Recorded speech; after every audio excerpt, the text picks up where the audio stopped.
We're here in Monterey, California for the Advanced Photomask and EUV Symposium. Hi, I'm Jan Willis from the eBeam Initiative, and with me today is Jed Rankin. He's the Distinguished Senior Member of the Technical Staff for EUV Photomask Strategy at GLOBALFOUNDRIES. Welcome, Jed. Thanks, Jan. Thanks for having me. Good. I'm glad we're back in Monterey. I am too. It's rather hot back in San Jose this time of the year. Well, it's still warm here compared to Vermont. So let's start with a question about, it's been, what, 2 years since the acquisition? A little over 2, yeah. Yeah. So I wanted to ask the question for the audience. What's been surprising about the acquisition and being part of GLOBALFOUNDRIES? I don't know that too much was surprising about the acquisition. One of the sort of nice surprises of being part of GLOBALFOUNDRIES is how central masks and mask fabrication is to the overall company. Obviously, masks are an important part of IBM's business and the semiconductor business, but it was one of many pieces. And so often masks felt like a tangential element to the core business that often weren't recognized. In comparison, in GLOBALFOUNDRIES, it's universally recognized that masks are what makes the wafers capable to get us revenue. And so we've got a great direct line of visibility through the entire management chain right up to the board of directors and the CEO. So it's really nice to feel central and needed to the company. That's great. Well, let's turn back to the conference. I know you're a very busy guy here. It's day one, and today we have the annual eBeam Initiative reception where we'll share the results of this year, our 6th annual perception survey. And it's on a topic you're going to like. We had a very strong result this year around EUV questions. For example, we had the prediction from the luminaries that 75% of them believe that EUV will be in high-volume manufacturing by the year 2020. So I want to start with that and see what your reaction is to that prediction. Well, I'll be honest in that I think it's a little pessimistic. I believe that there's a good chance that in 2019, if not late 2018, we're going to start to see some production chips that come out from EUV that are sold.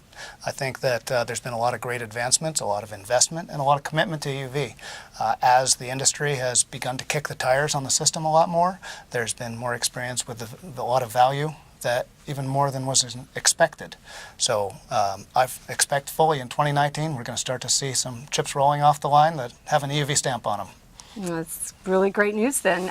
One of the things that we'd asked you and Tom Foray to do for us for the eBeam event later today is talk about what's different for EUV masks. So in the past there's been a lot of fear around certain things. So what would you say? Are the fears coming true, or is there a different perspective? Well, I'd say there's really two aspects. There's a lot of the fears that were around the data and a lot of fears around mask quality and fabrication.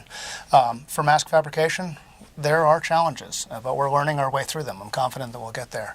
In terms of data, I think it's actually a really interesting and positive story that there was a lot of fear and sort of fear-mongering relative to what would happen with data volumes, vertex density, and some of the challenges that would be associated with EUV that were really going to drive us to a new paradigm of mask manufacturing.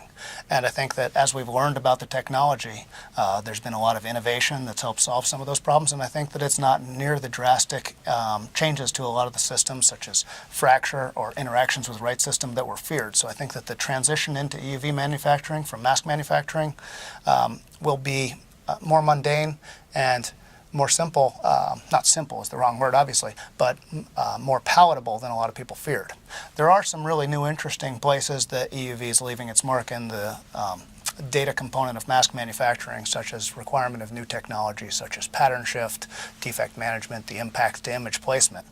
But I think that those are not insurmountable challenges and really offer an opportunity for innovation to come in EUV that will actually be backward portable to optical manufacturing as well.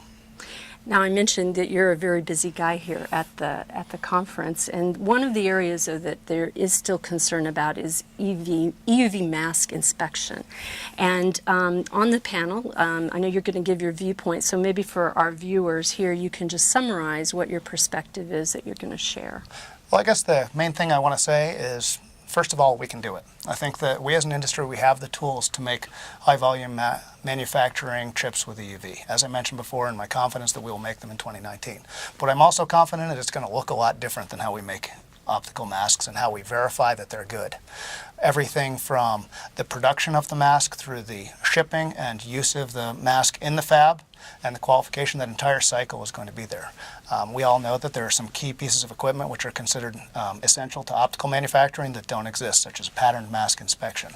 But the industry and the experts in a lot of the fields have come together and put together really nice novel solutions where we're able to solve and fill some of the gaps and really mitigate the risk, I think, that it's associated. So I'm really confident that we're going to see some new and innovative solutions, but I think they're going to work. That's great. So let me wrap up today with a question about multi-beam mask writing. This is another area where there's a lot of expectations and a lot of positive predictions.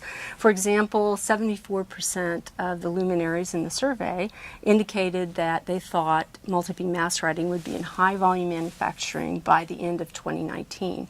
So I wanted to wrap up by asking you, how do you see the progress of multi-beam going, and what's your reaction to that prediction? That's great. Well, I think Multibeam is making excellent progress. We've start to see some results, both in terms of publications earlier, but some of the images we saw today, some real practical results showing impressive resolution, impressive image quality coming off the Multibeam tools.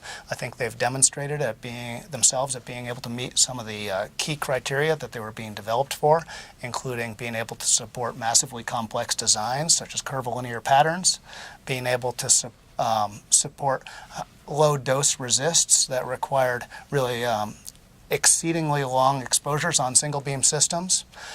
And I think that we're seeing great results off the initial tools and the initial masks that are being made from them.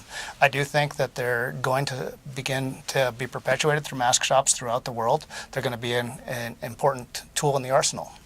I will say, though, that I think that EUV mask manufacturing, at least for the 7 nanometer node as it's being implemented now, can be done without a multi-beam tool.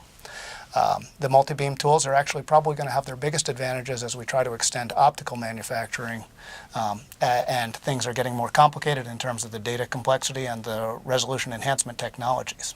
The other thing that I want to say about multi-beam technology, and this is just a great example of cross-pollination of innovation, is that the multi-beam inspection tools that have really come out of the industry.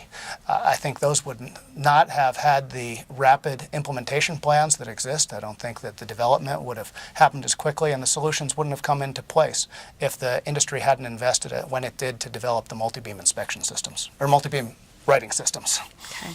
Hey, thank you so much for joining us. In a very busy schedule, but you have clearly a wealth of knowledge in this area. Well, thank you. I'm happy to be here and look forward to the panel tonight. Okay, great. Thanks. And thank you for watching. We look forward to the next time when you tune in to the Fine Line Video Journal.